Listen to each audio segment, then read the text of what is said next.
Kill her. Try it. The chamber was silent except for the sound of chains.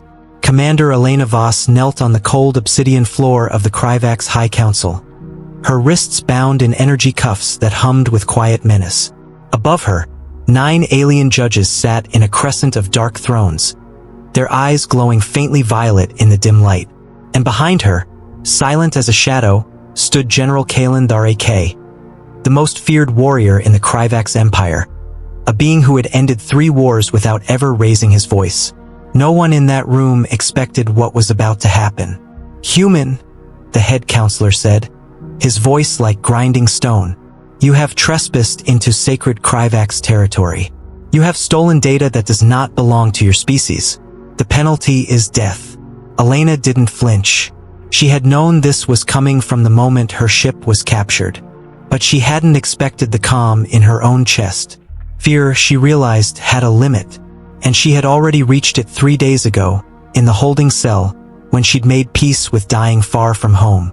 "Kill her," the counselor said flatly, raising a clawed hand toward the general. "General K, execute the human. Now." The room went still. Every alien in that chamber turned to watch the general.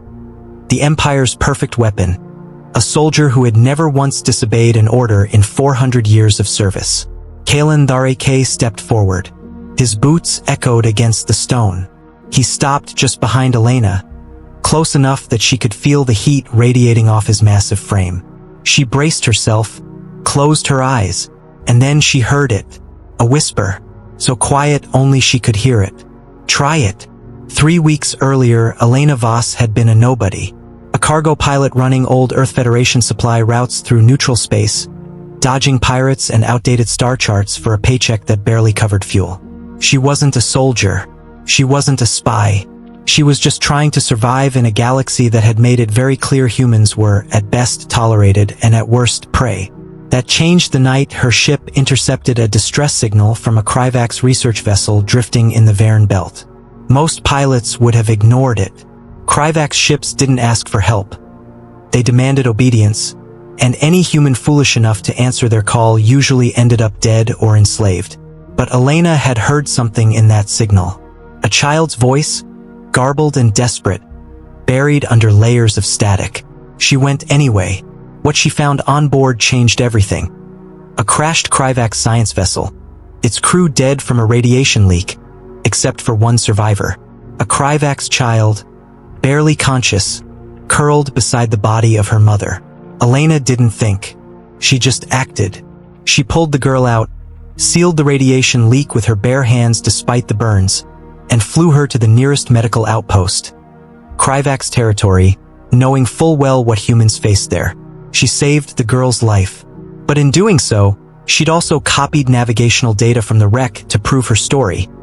Data the Kryvax Empire considered classified. Encrypted defense schematics she didn't even know she'd taken. They arrested her the moment she landed. What Elena didn't know was that General K had a daughter, and that daughter's name was the same as the child she'd saved. Kaelin had received the report 3 days ago. A human pilot, alone, unarmed, had risked her own life and ship to save a stranded Kryvax child. His child, asking for nothing in return. He'd watched the security footage a dozen times. The human woman, hands blistered from the radiation shielding, singing softly to keep his terrified daughter calm as their ship burned around them. He had told no one. Kryvax law was absolute. Mercy was weakness, and weakness invited war. If the council learned the truth, they would see it not as gratitude, but as leverage. They would use his daughter's life as a tool to control him.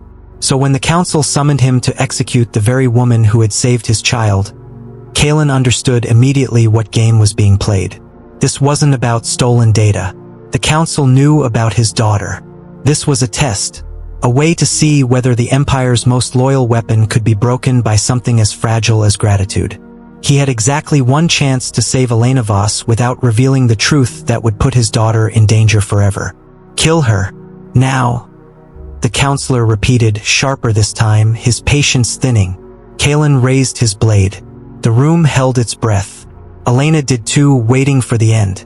But instead of striking down, Kalen turned, slow, deliberate, and pointed his blade not at Elena, but directly at the head counselor's throat. Gasps rippled through the chamber. No Kryvax had ever drawn a weapon on the council in the Empire's recorded history. "You gave an order," Kalen said, his voice a low growl that filled the entire chamber. "I said try it. Not to her. To you. Because the only way this human dies today is if one of you is willing to take my place. And I promise you, none of you are." The council erupted into chaos. Guards moved. Kalen didn't so much as blink. "This woman," he continued, voice rising for the first time in decades, "flew into a dying ship with no weapons, no orders, and no reason to help anyone but herself. And she saved a Kryvax life anyway. She is not your enemy. She is the reason the Empire still has honor left to protect." Silence. The head counselor's composure cracked for the first time. "You would betray the Empire for one human?" Kalen lowered his blade, but only slightly. "I would burn this Empire to ash," he said quietly, "before I let it kill the only person in this galaxy who reminded me what mercy looks like." The council, faced with a general willing to die rather than betray his conscience, and unwilling to risk open rebellion from their most powerful weapon, backed down. Elena Voss was released under Kalen's personal command, her crime quietly erased from Kryvax's record. As the chains fell from her wrists, Elena finally allowed herself to breathe. "Why?" she whispered, looking up at the general who had just risked everything for a stranger. Kalen knelt beside her, his voice softening into something almost human. "Because you saved someone I love," he said, "and I promised myself that if I ever got the chance, I would return the favor, even if it cost me everything." Behind him, a small Kryvax girl peeked out from behind a pillar, her violet eyes wide with recognition. Elena's breath caught. "She's my daughter," Kalen said, "and she's been waiting 3 weeks to say thank you." The girl ran forward and threw her tiny arms around Elena's neck. For the first time since she'd been captured, Elena Voss smiled.